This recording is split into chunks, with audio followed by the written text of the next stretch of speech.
સૌપ્રથમ વાત કરીએ રાજ્યમાં જે રીતે ફરી એકવાર વરસાદી માહોલ છે। ગાંધીનગર જિલ્લાની અંદર ધોધમાર વરસાદ વરસી રહ્યો છે। ગાજવીજ સાથે વરસાદ વરસતા પાણી ભરાવાની શરૂઆત થઈ ચૂકી છે।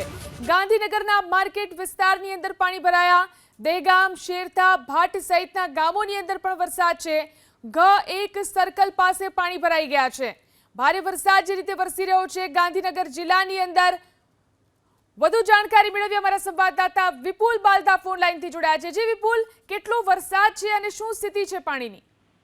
જી, ગાંધીનગરમાં આજે બપોર બાદ મેઘરાજાની એન્ટ્રી થઈ હતી। ધમાકેદાર મેઘરાજાની એન્ટ્રીથી જિલ્લાના અનેક વિસ્તારોમાં વરસાદી પાણી ભરાવાની સમસ્યાઓ પણ સામે આવી છે। ગાંધીનગર જિલ્લાના દેગામ કહો, ગાંધીનગર તાલુકા સહિતના વિસ્તારોમાં મેઘરાજા જે છે તે બપોર બાદ મન મૂકીને વરસી રહ્યા છે। આને લઈને શહેરમાં પણ અનેક વિસ્તારોમાં પાણી ભરાઈ ગયા હતા। ગાંધીનગર શહેરના G2 કહો, G1 કહો, સાથે જ G1.5 થી G1 વચ્ચેનો જે રસ્તો છે તે એક તરફનો આખો રસ્તો જે છે તે પાણીમાં ગરકાવ થઈ ગયા હોય તેવા દ્રશ્યો જે છે તે ગાંધીનગર શહેરમાં જોવા મળ્યા હતા। ખાસ કરીને સરગાસણ બ્રિજ પાસે પણ પાણી ભરાઈ જવાને લઈને વાહન ચાલકોને અનેક સમસ્યાઓનો સામનો કરવાની પરિસ્થિતિ ગાંધીનગર શહેરમાં ઉદ્ભવી છે। તો સાથે જ ગાંધીનગર જિલ્લાના દેગામ શહેરમાં પણ મેઘરાજાએ મહેરબાની કરી છે અને ભારે વરસાદ જે છે તે હાલ દેગામ પંથકમાં પણ વરસી રહ્યો છે, જેને લઈને દેગામ શહેરના માર્કેટ વિસ્તારમાં પણ પાણી ભરાવાની શરૂઆત થઈ ચૂકી છે। જે દ્રશ્યો સામે આવ્યા છે તેમાં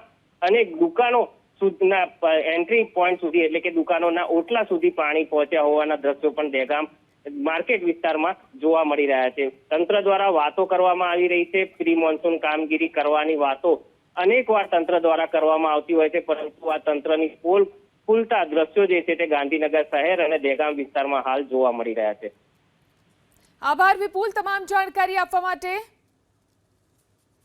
ગાંધીનગર અમદાવાદની વચ્ચે ધોધમાર વરસાદના કારણે આપ જોઈ શકો છો આ એસજી હાઈવેના દ્રશ્યો છે અને જબરજસ્ત પાણીનો ભરાવ પણ જોવા મળી રહ્યો છે। આપ જોઈ શકો છો એસજી હાઈવે મુખ્ય હાઈવે ગાંધીનગરને અમદાવાદ સાથે જોડતો અને અમદાવાદ તરફથી ગાંધીનગર તરફ જઈએ તે તરફ કેટલા પાણી ભરાયા છે। હજુ તો અડધા કલાકથી વરસાદ શરૂ થયો અને હાઈવેની આ સ્થિતિ છે, આપ સમજી શકો છો જબરજસ્ત જળભરાવ અહીંયા જોવા મળી રહ્યો છે।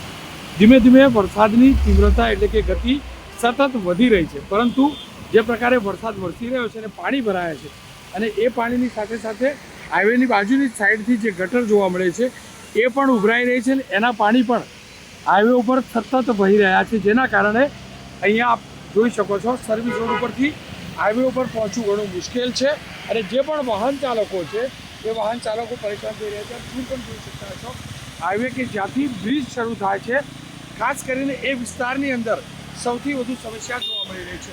ફરી એકવાર કહીશ, અડધા કલાકના વરસાદની અંદર આ પ્રકારની સ્થિતિ હોય તો આપ સમજી શકો છો કયા પ્રકારના પાણી નીકળતા અહીંયા બંદોબસ્ત છે।